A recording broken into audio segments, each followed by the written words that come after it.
اعوذ باللہ من الشیطان اللعین الرجیم بسم اللہ الرحمن الرحیم تفقہوا فی الحلال والحرام الا وانتم اعراب۔ معزز ناظرین و سامعین السلام علیکم یا علیہ السلام مدد۔ معزز ناظرین و سامعین، پہلے درس میں ہم آپ کو تقلید کے حوالے سے چند مسائل پہنچا چکے ہیں، جس میں بتایا گیا کہ انسان کے لیے تقلید بہت ضروری ہے، لازمی ہے، واجب ہے، اور اس کے لیے ہم نے امام حسن عسکری علیہ السلام اور امام زمان اجل اللہ فرجہ الشریف کے فرامین بھی آپ تک پہنچانے کی سعادت حاصل کی، اور اس میں ہم نے یہ بھی بتایا آپ کو کہ مجتہد جامع الشرائط جو ہے اس کی شرائط کیا ہے، یعنی کون سا ایسا مجتہد ہے جس کی تقلید کرنی چاہیے۔ آج ہم آپ کو بتانے جا رہے ہیں کہ یہ تو ہمیں پتہ چل گیا کہ تقلید کرنی چاہیے، تقلید واجب ہے ائمہ کے فرامین کی روح سے۔ آج ہم یہ بتائیں گے کہ سوال یہ ہوتا ہے کہ پھر کون سا مجتہد ہے جس کی تقلید کی جائے، کیونکہ ہم نے تقلید کرنی ہے عالم کی، ہمیں کیسے پتہ چلے گا کہ کس کی تقلید کرنی چاہیے اور کس کی تقلید نہیں کرنی چاہیے۔ تو آج ہم یہی بتائیں گے کہ مجتہد جامع الشرائط کی پہچان کے طریقے کیا ہیں۔ تو مجتہد جامع الشرائط کی پہچان کے علماء نے طریقے جو بیان کیے وہ 3 طریقے بیان کیے۔ نمبر 1 پہ کہ انسان کو خود یقین ہو جائے، مثلا وہ خود اتنا صاحب علم ہو کہ مجتہد اور عالم کو پہچان سکے، یعنی انسان کو خود یقین ہو جائے۔ اب ظاہر سی بات ہے ایک عام انسان جو ہے وہ تو اس کو نہیں سمجھ سکتا، مثلا کوئی عالم ہوگا جو مثلا ایسی محافل میں رہتا ہے کہ یا ایک عرصہ اس کا گزرا ہے مدارس میں، تو اس کو پتہ چل گیا، اسے یقین ہو گیا،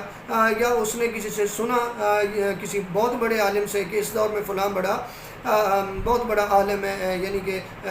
تمام مراجع سے زیادہ علم والا ہے، تو اگر تو اسے خود یقین ہو گیا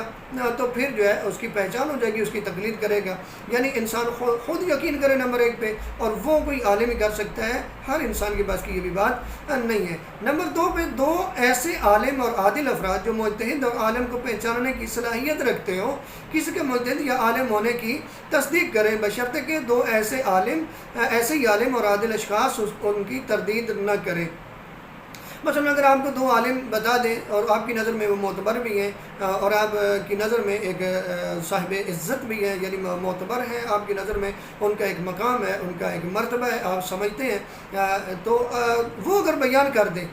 تو پھر بھی ثابت ہو جائے گا، آپ اس کی تقلید کریں گے، لیکن ساری شرط رکھی کہ ایسے ہی معتبر کوئی 2 عالم اور عادل انسان جو ہے ان کی تردید نہ کر دیں۔ یعنی 2 عالم کہتے ہیں کہ ان کی کرو، لیکن 2 ایسے ہی عالم کہہ رہے ہیں کہ ان کی تقلید نہ کرو، تو پھر نہیں ہوگا۔ لیکن اگر کوئی تردید نہ کرنے والا ہو تو پھر آپ اس مرجع کی تقلید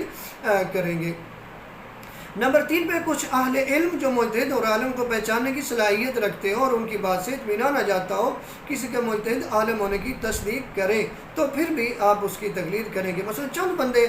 جو اہل علم ہیں، یعنی چند علماء آپ کو بتا دیتے ہیں جو مجتہد اور عالم کو پہچاننے کی صلاحیت رکھتے ہیں، ان کو پتہ ہے کہ اس دور کا عالم مجتہد کون ہے، تو آپ ان پہ بھی عمل کر کے آپ تقلید کر سکتے ہیں۔ تو یہ تھے پہچان کے طریقے مجتہد جامع الشرائط کے۔ انشاءاللہ اگلے درس میں ہم مزید مسائل لے کے حاضر ہوتے ہیں۔ والسلام علیکم ورحمۃ اللہ وبرکاتہ۔